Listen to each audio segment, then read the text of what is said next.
Hello, I'm Tim Smith with the Adams County Historical Society, and welcome to another Monuments Monday on a glorious day at the Gettysburg National Military Park. So today, I thought we'd talk a little bit about Indiana, the 20th Indiana Regimental Monument. It's interesting, the state of Indiana put up monuments around the battlefield in 1885. So it was relatively early in the appropriation of monies for state monuments. One interesting thing about the state of Indiana is their units don't have flank markers like some of the other states.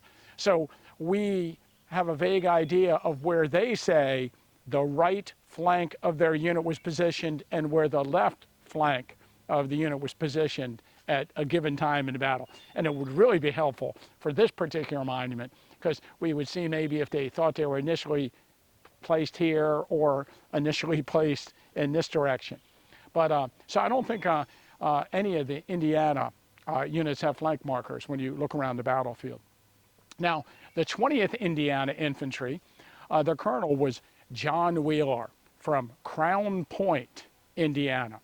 And this monument, I believe, or this unit, was organized at Camp Tippecanoe. And they were from 10 different Indiana counties. So I think they had 10 companies scattered around Indiana. And prior to the Battle of Gettysburg, maybe their claim to fame was that they were down near Norfolk. And during the Battle of the Monitor and the Merrimack, I think the Merrimack or Virginia got a little bit close to the shore, and this infantry regiment fired on the Merrimack at some point, I remember reading. But John Wheeler, according to the monument, was killed nearby. And there's an interesting story about this. At the Adams County Historical Society, in the William Tipton sample albums, which were given to us by William Tipton's granddaughter, there's a photograph of a rock. And it says on it, Colonel Wheeler, killed in action July 2nd, 1863.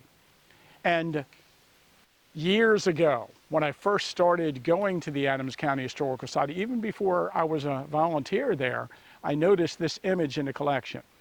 And at some point, I decided to try to find that rock. Now, today, you would just whip out your phone and take a photograph of the photograph and then use your phone to walk around and find the rock. It was not like that then.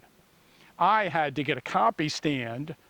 I had to bring out my 35mm camera with the close-up lenses on it, and I had to make a copy of that image out of a book.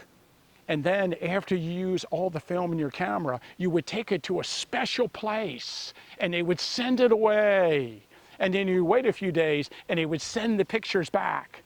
And then you took the pictures out to the site, and then I looked for the rock. Now it says on the monument, Colonel John Wheeler was killed nearby.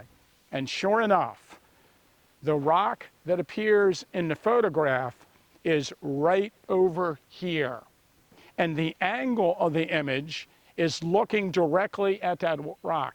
And then, of course, I started to publicize the fact that this rock once had a painted inscription on it that talked about Colonel John Wheeler's death. Now, this is fascinating to me in the respect that we talk about monuments, being made out of granite or marble, or being bronze plaques. But how many monuments used to be on the battlefield at one time that are no longer there, or markers? For instance, John Batchelder, the government historian in the 1880s and 90s, drove hundreds of stakes in the ground around the battlefield, marking the sites of things that occurred in the battle. We even have a partial list of what some of those stakes were supposed to represent. They had a number on them and they correlated to a list. None of those stakes exist today, and we don't know all the places he marked. There were things carved or painted into the side of trees, blazed into trees, kind of like on the Appalachian Trail. There were plaques that were driven into the ground that had wooden, painted inscriptions on them.